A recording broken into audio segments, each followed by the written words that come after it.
তোমরা কি সবাই জানো দুধ ফুটে উঠলে আগে কেটে রাখা ছানার জল যদি তুমি দিয়ে দাও তাহলে কিন্তু ছানা হয়ে যায় দুধ।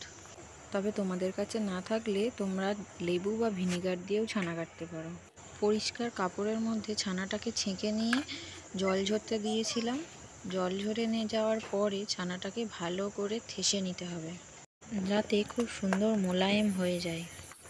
ব্যাস, এবার রসগোল্লার মতো পাকিয়ে নাও।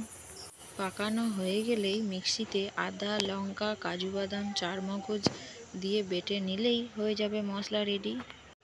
কড়াইয়ে কিছুটা তেল গরম করে ছানার রসগোল্লাগুলো দিয়ে ভালো করে এপিট ওপিট লাল করে ভেজে নাও।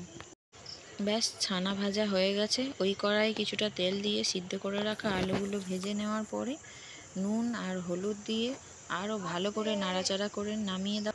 আবার ওই কড়াইয়ে আরও কিছুটা তেল দিয়ে জিরে, শুকনো লঙ্কা, দারচিনি, এলাচ, লবঙ্গ ফোড়ন দিয়ে টমেটোগুলো দিয়ে তার মধ্যে নুন দিয়ে টমেটোগুলো গলে যাওয়া পর্যন্ত অপেক্ষা করতে হবে।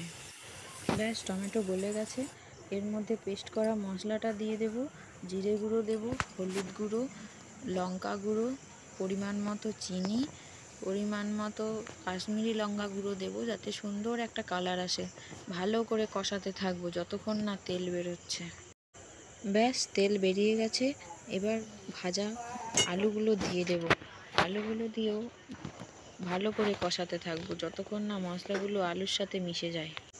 আর হ্যাঁ, ছানাগুলো ভেজে কিন্তু ঠান্ডা জলের মধ্যে ভিজিয়ে রাখবেন, নয়তো কিন্তু শক্ত হয়ে যাবে। আর আমি ওই ভেজানো ছানার জলটা ঢেলে দিলাম, মশলাটার সাথে জলটা মিশিয়ে দিলাম।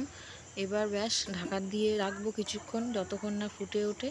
ফুটে ওঠার পরে ঢাকা খুলে ছানাগুলো দিয়ে দেবো, ভাজা ছানাগুলো দিয়ে ভালো করে আবার ঢাকা দিয়ে দেবো যাতে ছানার মধ্যে ভালো করে ঝোল মশলা ঢুকে যায়।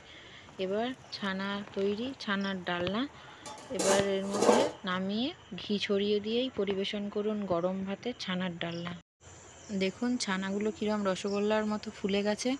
আপনারা কিন্তু অবশ্যই বলবেন কমেন্টে কীরম লাগলো আমার রান্না।